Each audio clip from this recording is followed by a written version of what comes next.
एक तरीका तो ये है। दूसरा तरीका ये है कि एक दबाव बढ़े पाकिस्तान की मिलिट्री एस्टेब्लिशमेंट पे। देखिए ऑलरेडी उनके ऊपर बहुत दबाव है, महंगाई का दबाव उनके ऊपर है, मईशत की तबाही का दबाव उनके ऊपर है, पाकिस्तान में जो हालात खराब हो रहे हैं दहशतगर्दी के, वो दबाव उनके ऊपर है, आलमी दबाव भी उनके ऊपर बहुत ज्यादा आ रहा है, IMF का दबाव उनके ऊपर है, तो पाकिस्तान की आवाम का दबाव उनके ऊपर है, लेकिन एक अवामी एहतजाज का दबाव नहीं है।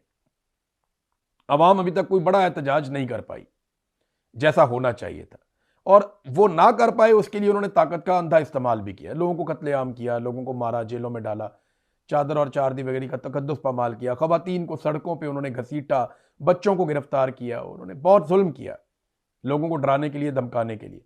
अब लोगों ने निकलना है, जिस दिन लोग निकल आए सड़कों पे उस दिन एस्टेब्लिशमेंट का कोटा फुल हो जाएगा और फिर इमरान खान साहब को रिहाई भी मिल सकती है।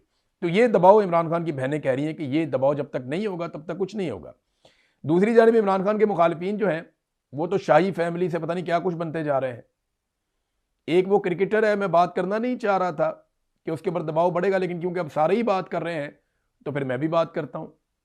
वो नसीम शाह ने एक ट्वीट किया, अब वो ये कहते हैं मैंने ट्वीट नहीं किया, वो ट्वीट जो है वो किसी और ने कर दिया था और नसीम शाह ने उसके ऊपर माजरत भी की, लेकिन उस ट्वीट को बुनियाद बनाकर कि जनाब इसने अपने मुआहदे की खिलाफ वर्जी की है, इसको 2 करोड़ रुपया जुर्माना कर देते हैं।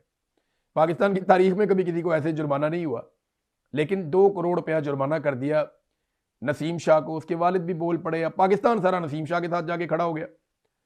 वो कहते जी जो बात आपने की है बात ठीक की है, वो कहता मैंने तो की ही नहीं भाई, वो तो अकाउंट किसी और के पास था, उसने ट्वीट कर दिया और अब मेरे खाते पड़ गया, तो मैं फिर भी माजरत चाहता हूं किसी की दिलदारी हुई है तो।